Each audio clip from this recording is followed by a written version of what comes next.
Ross, North Dakota is right in the middle of the state, on the northwestern quadrant of the state. It's a small community. The Arab community that came to the United States, though there are in this museum examples of the Arab community that came early, much earlier than this. In fact, Brother Amir, and I want to thank him for inviting me. I was really honored to be invited. Showed me when I came here some months ago with Dr. Suleiman Yang, who was on my doctoral committee. My doctoral thesis was Christian-Muslim dialogue, the sociological dimension, not the religious dimension, but the sociological dimension, going all the way back to the Prophet, going to Abyssinia, and then just going from that in terms of the dialogue and the interaction that's taken place. And my family comes from Lebanon, my father's family, from a small village in Lebanon, which has always been both a Christian and a Muslim village. And there's a mosque and there's a church. And when I visited the village when I was young, I was able to go to the mosque for the Eid, and the Muslims came to the church for Christmas. And it's always been that way for hundreds of years.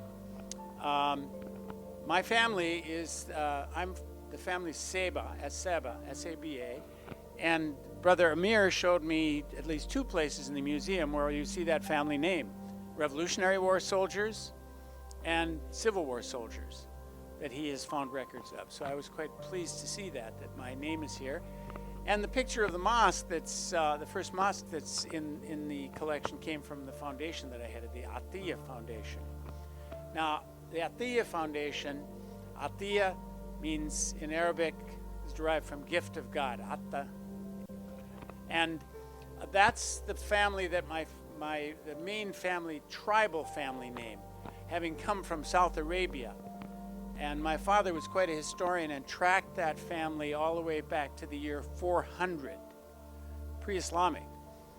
And that tribe moved north, went into the Haran of Syria, and then split. Some stayed in Syria, some went to Lebanon. That's the branch my family comes from. And in Lebanon, they went to 4 different places. My family was Christian, but the Atiyas that stayed in Arabia were Muslim. And then later, a branch of my family converted to Islam in Lebanon. So the mayor of one of the villages, Kana, in Lebanon, is Ali Atiyah, who's a fairly close relative of ours, whereas our family was Christian. So it's always been a mix. And I am, my father, who grew up in that village, always had on the mantle of our fireplace a Quran and a Bible. And whenever I would be studying in my hometown, we'd be learning our Sunday school lessons, he would pull the Quran. They were both in Arabic, and he would read to me the parts of the Quran about Moses and about Noah and about Jesus and Mary that came from the Quran.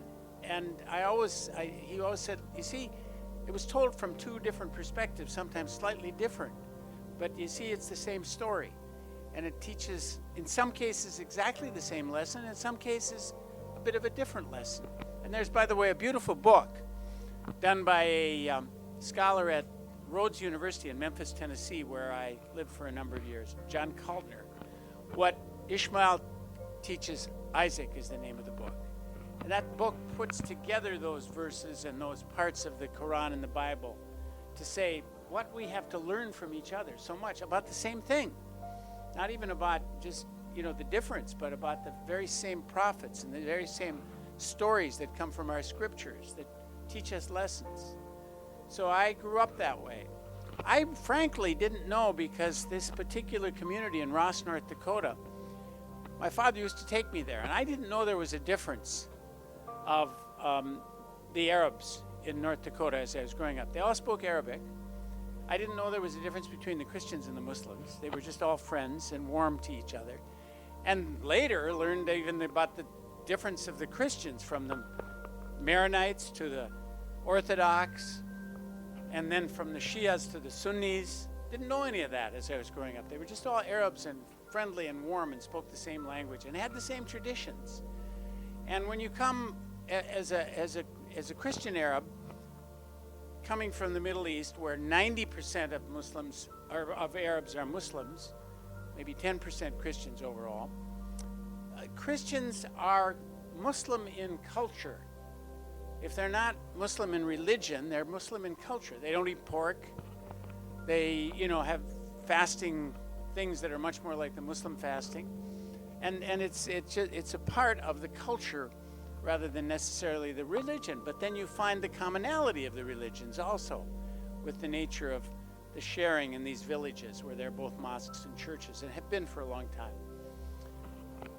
The people that immigrated to the Dakotas came to the Dakotas. The gentleman from the Saudi television said, gee, one of my favorite movies is Fargo, which is in North Dakota. But so how did Muslims get to the Dakotas? By the time they immigrated, and the largest immigration was in the late 1800s, it was the end of the Ottoman Empire. And the Turks, who were actually, if you can say colonialists are okay, they were one of the better colonial powers for many hundreds of years, until the end of the Ottoman Empire, where they started making it very difficult.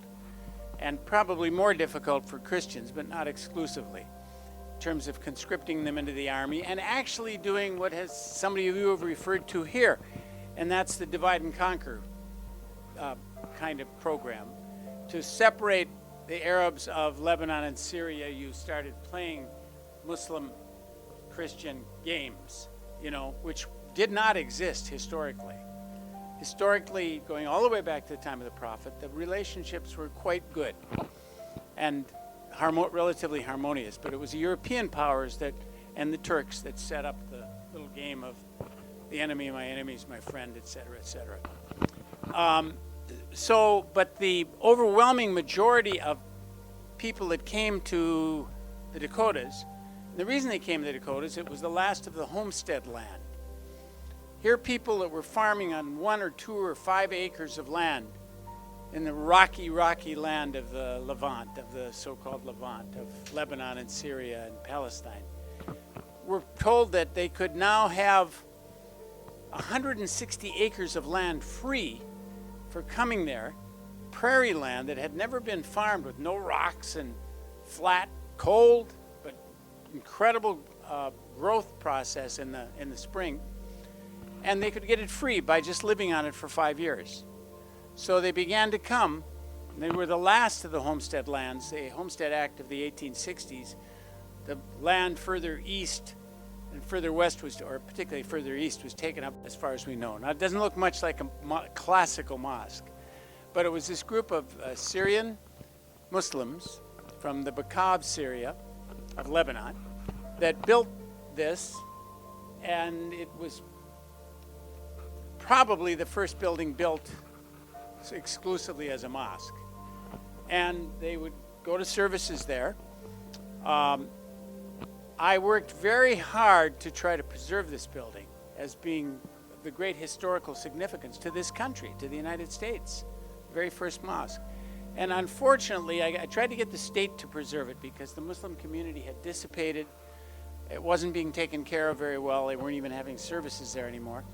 And one of the Muslim farmers that lived next to it decided on his own, to the consternation of the rest of the Muslim community that was left, that it was an eyesore, and he bulldozed it down one day.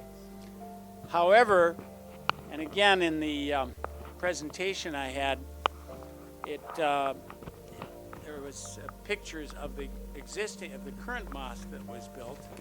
I think I have there's in the same place that original mosque was, they built a very small, more of a memorial mosque building than an actual mosque building, but that's much more typical of what we think of as a mosque. And that's the Mosque of the Prairies, and it's a fascinating place to go to. You drive and drive and drive, and then you see it.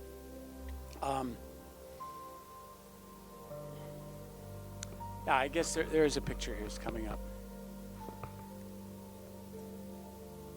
That's it. So that particular history and the fact that Muslims ended up in the Dakotas is quite interesting. But you also had in the Dakotas, those most of you, and again, some of these pictures I have, some I don't.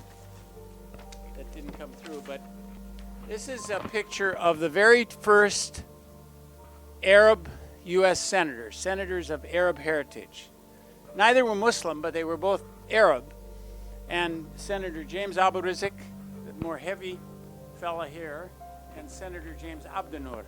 Senator Abdunur is a relative of mine.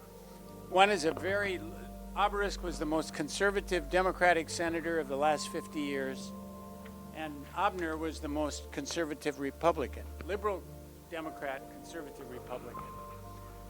Their families were very close. They were godfathers. Their parents were godfathers of each of the respective gentlemen. And those of you that have followed American congressional history know that James Abdurrazik particularly was a great advocate for better relations with the Arab world, better relations with the Muslim world, and went way out on a limb to try to do that, and took a lot of guff from Congress, as you might know. So there is this Arab and Muslim tradition in the Dakotas, which is really quite unique. If I can get on here, that's a picture that came from the film of that beautiful mosque. They've always left the crescent star up. That was never taken down. Now, the next person is Ali Hassan. Alia is, as I mentioned, she was her family first came to the United States in the 1870s, the Ugdi family. Muslims from the Bekaa of Lebanon. Alia was an early, strong lady, very feminist in her approach. She was married, betrothed at a very young age. She was born in Dakota, South Dakota, on a farm. And by the way, I have Brother Amir, I have 2 tapes of her that she made, actually on CD, quite extensive, talking about those early experiences. And then more importantly, she was betrothed, she was married at 15, she went to New York, divorced, became very much of an activist in the Muslim cause in the United States. She, more than any single person probably in those early days, at least certainly more than any female, worked to unite universal Islam with the Nation of Islam. I don't know if you have anything about her, but she's an important person, and her papers are at the University of Michigan. It should be researched much more heavily. That was very important to her. In the process, met Malcolm X and became a strong advocate of Malcolm going to Mecca. And she was one of the leading people that helped to get Malcolm to Mecca. Now again, this is not a story that's told very much, or much is known about. When he died, when he was assassinated, she was one of the people that washed the body.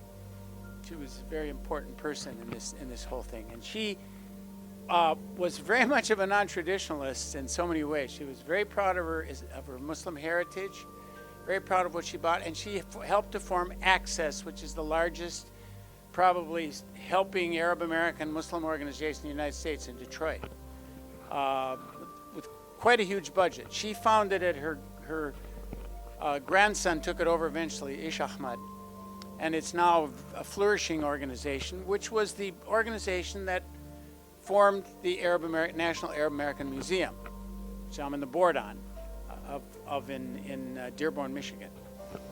And it's an organization that I would like to see working much more closely with some of you, because about half of it is, composed of Arabs, the history of Islamic Arabs, Muslim Arabs, and the other half Christian Arabs. But have any of you visited that museum? Anybody in this?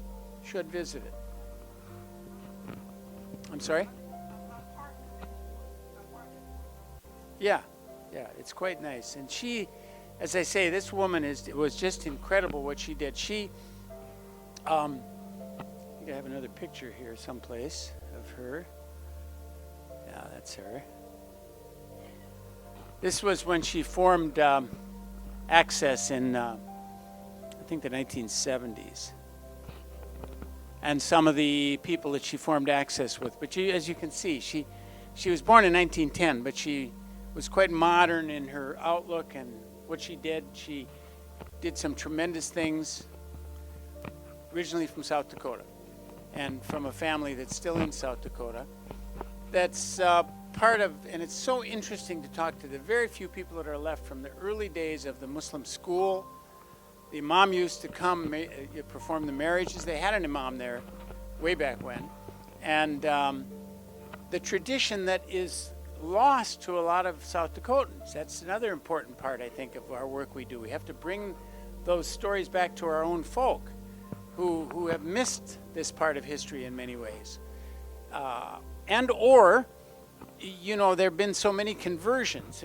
One of the funny things is a lot of the families converted to Christianity in the Dakotas because there were so few left, and they just didn't have the resources to have their own services, their own imam, etc. So there's a family called the Muhammad family from South Dakota that converted to Christianity, but they kept the name Muhammad. And there's one young lady that I know whose name is Christy Muhammad. She's blonde and blue-eyed and Christian, and she's not married, so I can imagine. She's told me every time she gets on an airplane, here's this blonde, blue-eyed woman with the last name Muhammad, and the first question is, you're married to somebody named Muhammad? No, I'm single. So, ma'am, would you mind standing over here?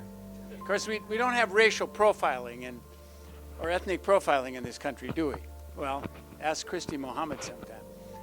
So you have things like that. Also, I don't know if many of you remember, the stories that come out about, you know, every time there's a killing in a mall or a school, immediately, of course, all of us of Arab and Muslim heritage right away say, oh, please let it not be an Arab or Muslim. But the media right away say this had to be an Arab and Muslim. It's, you know, you can tell by the murder, by the killing, and then they find out it isn't, they don't apologize. Okay?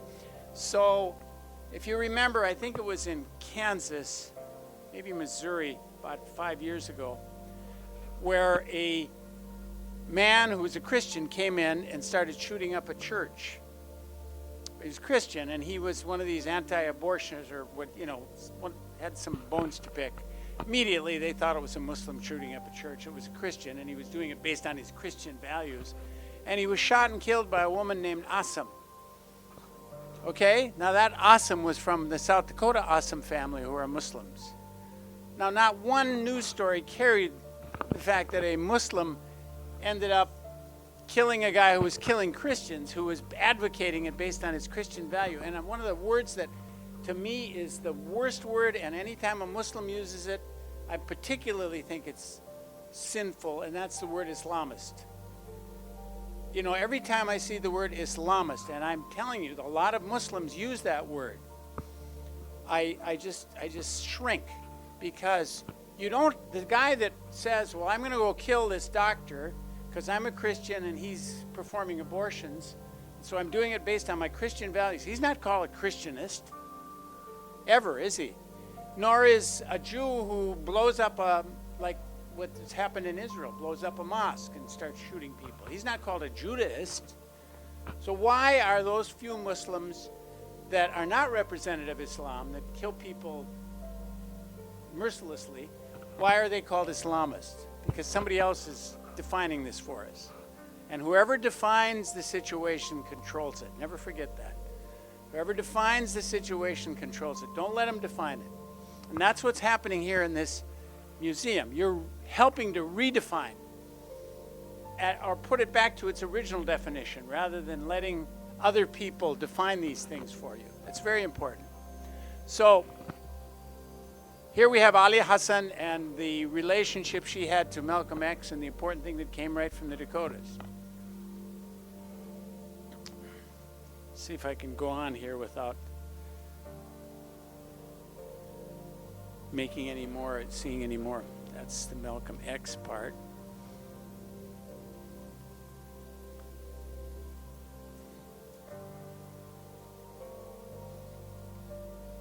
Okay, now let's talk a little bit about a third component that's pretty fascinating. And that's Muslims and Indians in the Dakotas. Okay? This is Joe Albert.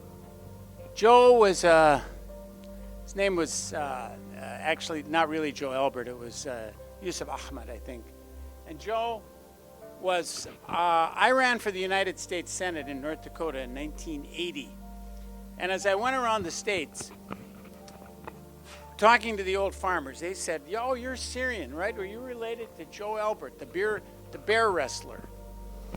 This guy was a real character, part of the original Muslim community that came to the United States. This is his American Indian wife, okay? The Christians that came to the United States and came to the Dakotas, particularly in that era, were, many of them, their women came with them. So most of them married other Arab women that were Christian. The Muslims, very few of them brought women. And because they were a little different, a little more swarthy, didn't seem to have the same religion, ended up, many of them marrying Native Americans. Joe had, I think, 4 wives in the course of his life. Had one of his youngest son, and he had been dead. Joe died in 1954 with, sorry to say, a bottle of arak in his hand. But he was a guy that would go around the state with a bear, and he would wrestle that bear for money. People would say, "Who are you going to put your money on?" And they'd generally put the money on the bear, and he'd beat the bear up. He also would sit on the ground, and he was a little bitty guy. He's about 5'4", 5'3", 5'4", a little bitty guy, slender, relatively slender. He'd sit on the ground. He'd say to the big Swedes and Norwegians, "Anybody that can pick me up by my ears, I'll give $50. But if you can't pick me up by my ears, I want the $50. Nobody ever was able to pick him up. He could just plant himself.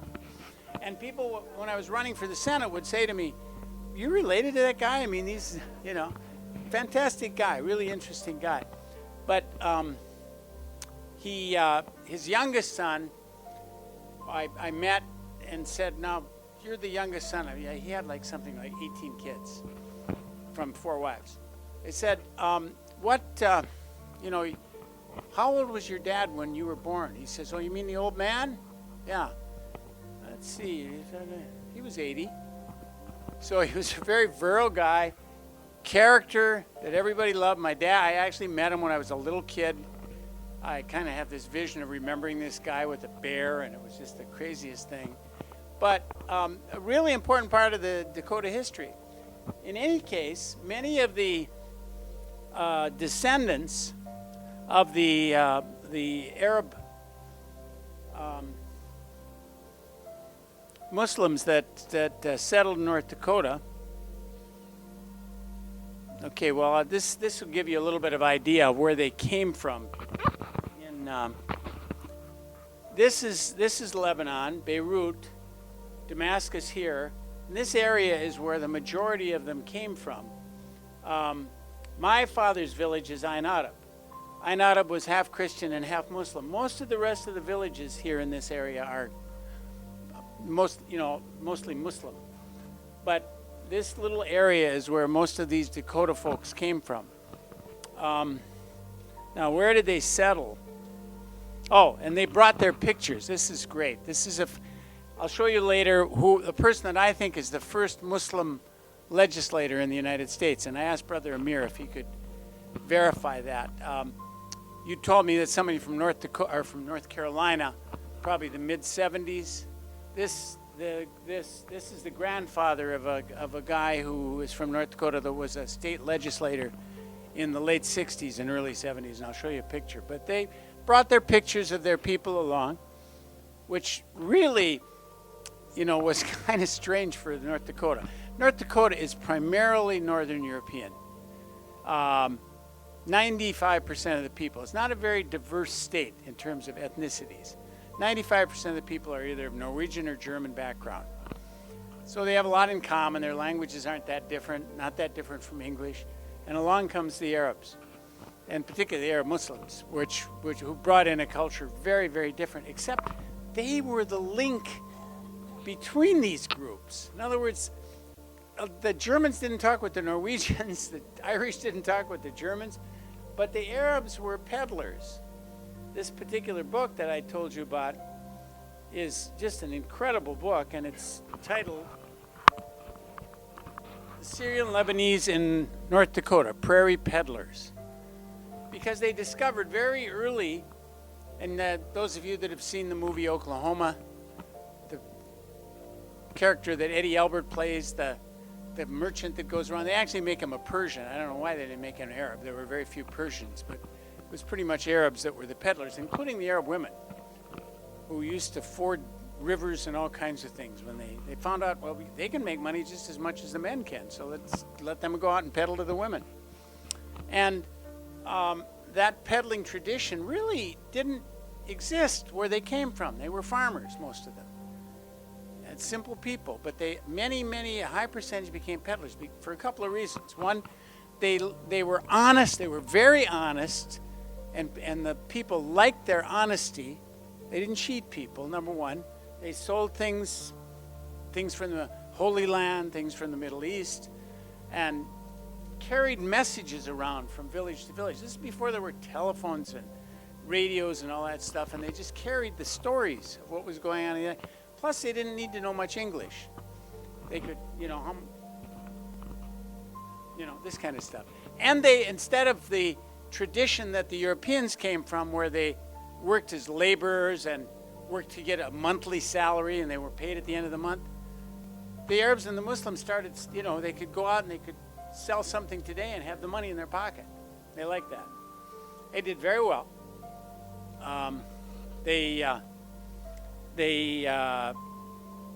Most of them then, with the advent of the automobile, they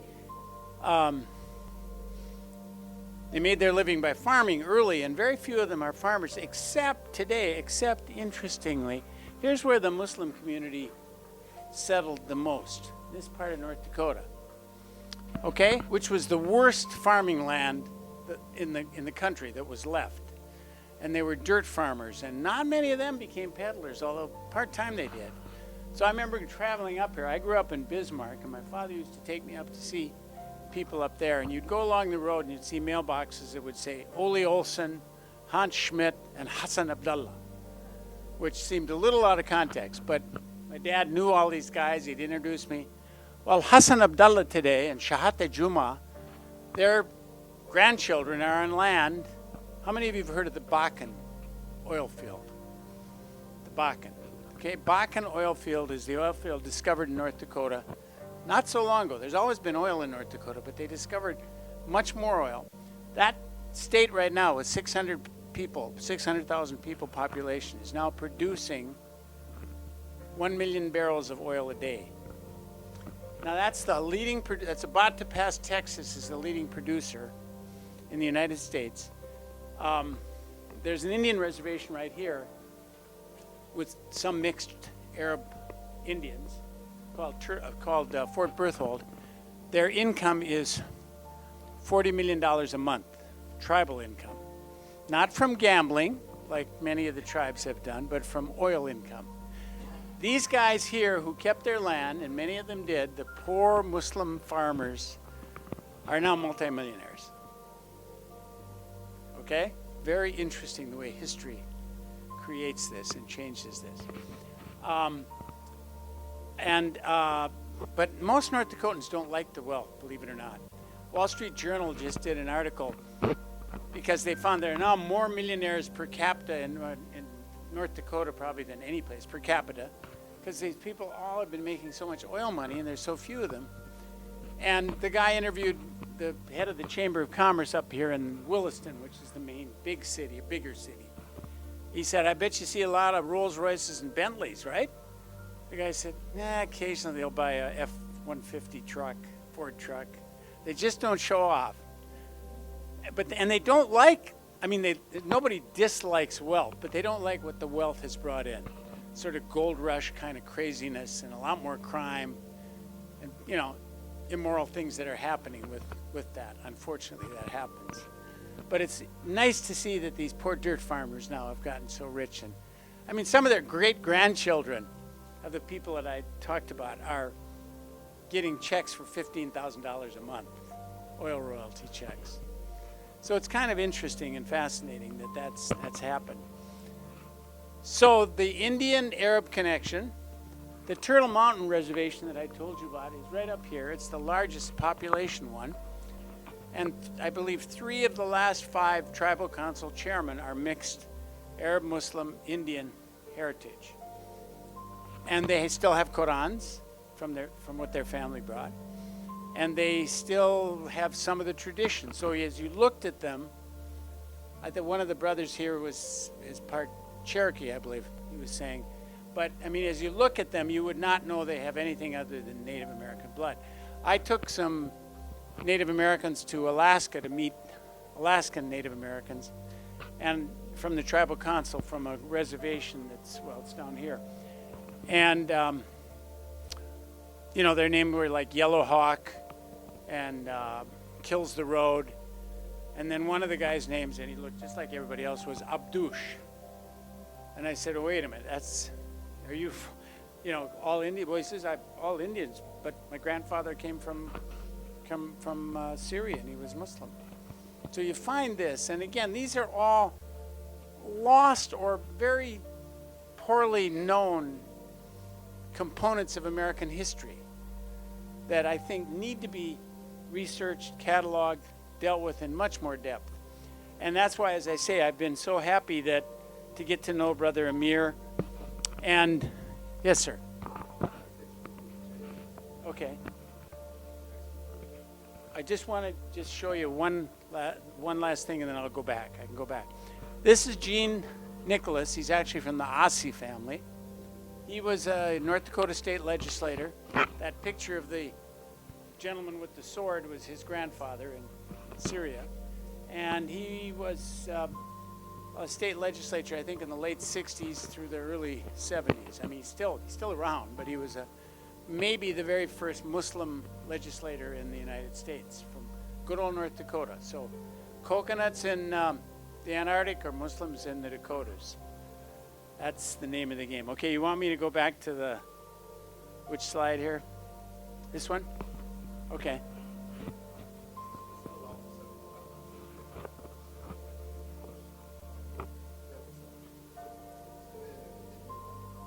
Oh, yeah.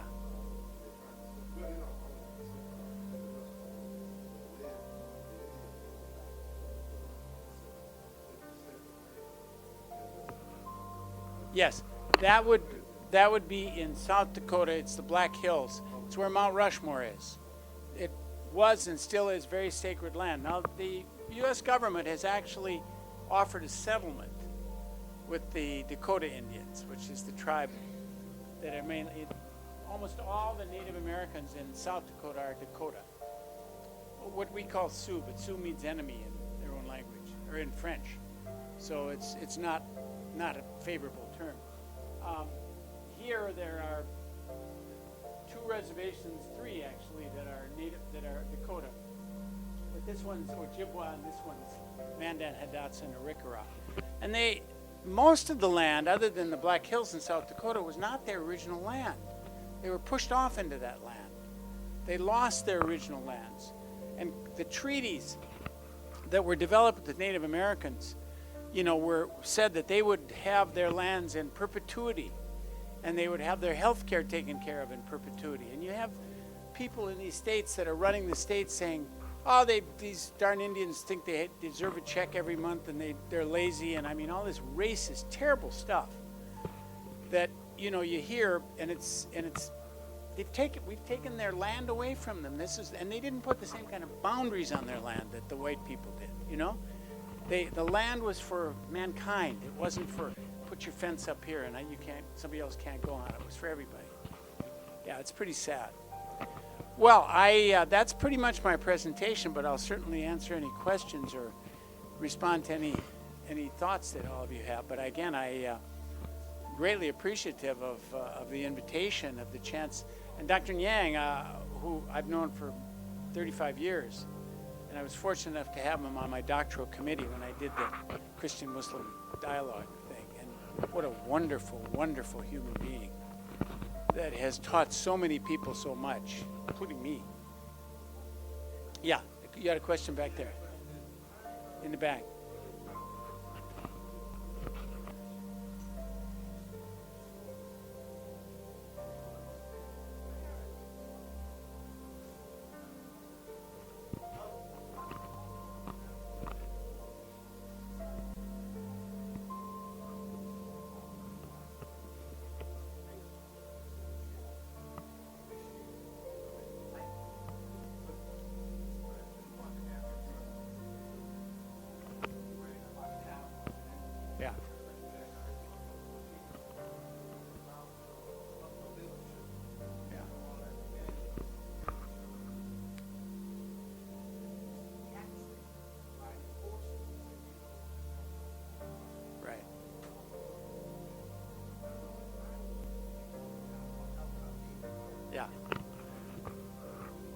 we know so little. I mean, this book is wonderful, and there's just great stuff in this book. There's a whole section on the Muslims, the Muslim immigrants. But generally speaking, we know so little. There's so much more research to do.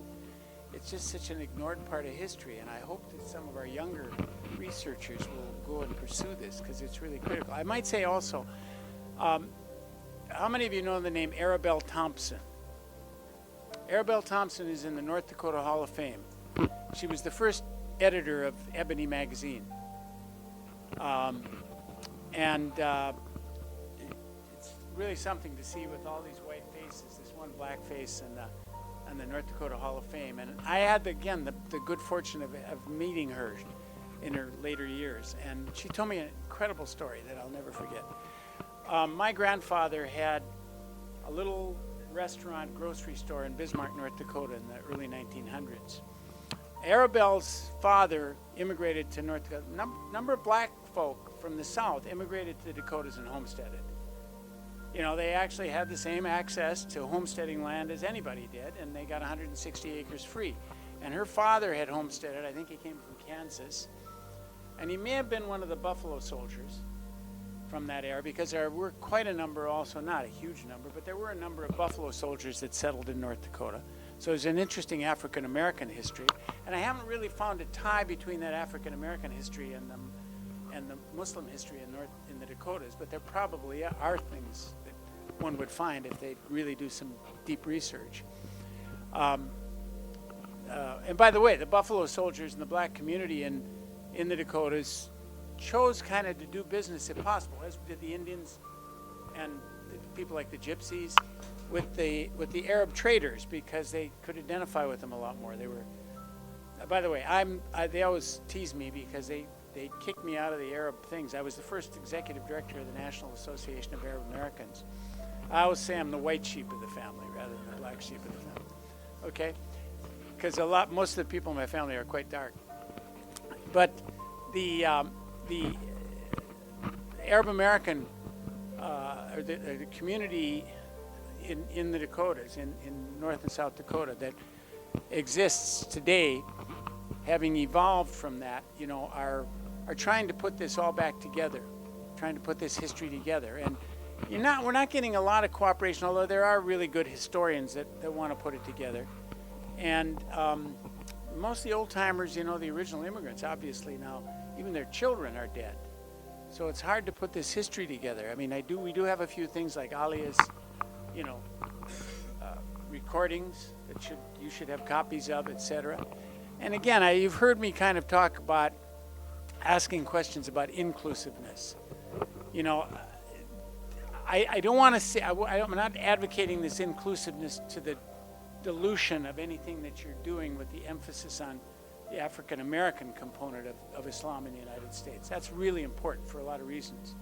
But to not exclude the non-Arab American Muslims that are early pioneers that have contributions, and the tie-ins that exist and that might exist in a lot more depth than we know, because nobody cared about that history.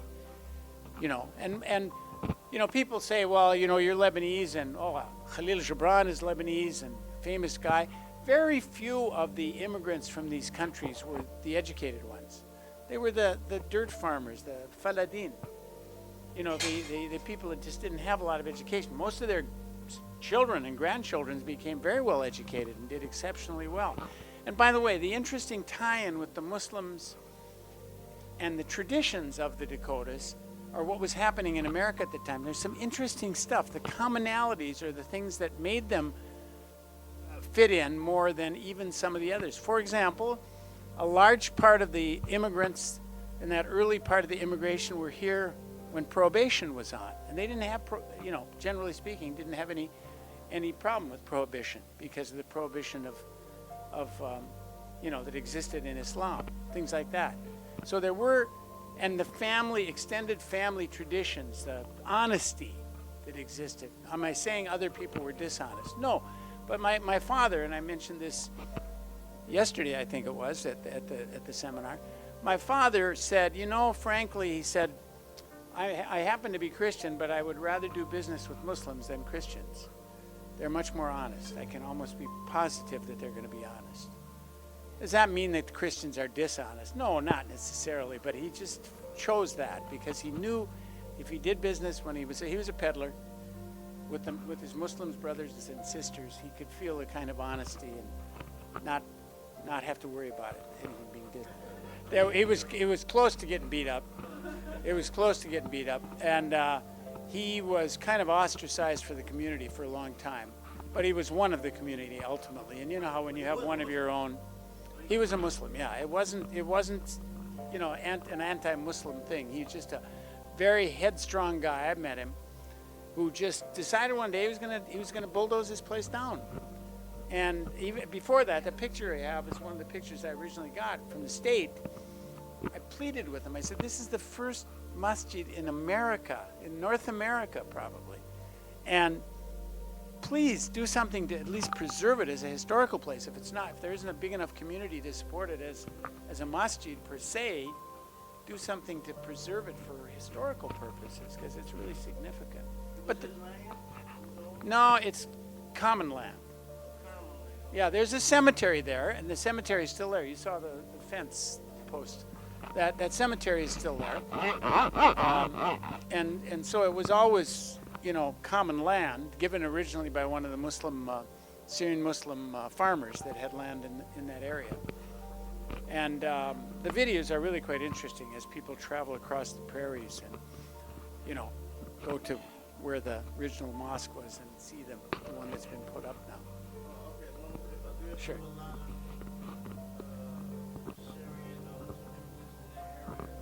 Not a lot. There are a few, and as I say, the ones that stayed, they have all this oil land, and they're very wealthy, and they were never wealthy, as either from when they first came, or as farmers, because they just barely could. It was very dry, not very good land, kind of like the land that they put the Indians on. Yes, another question here. Fort Berthold. Berthold, Berthold, Fort Berthold. Yeah, sir.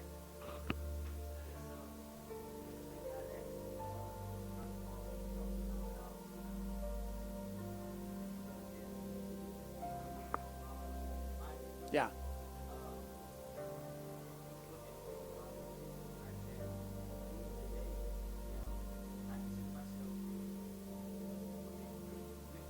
Yeah. Yeah. Mm-hmm.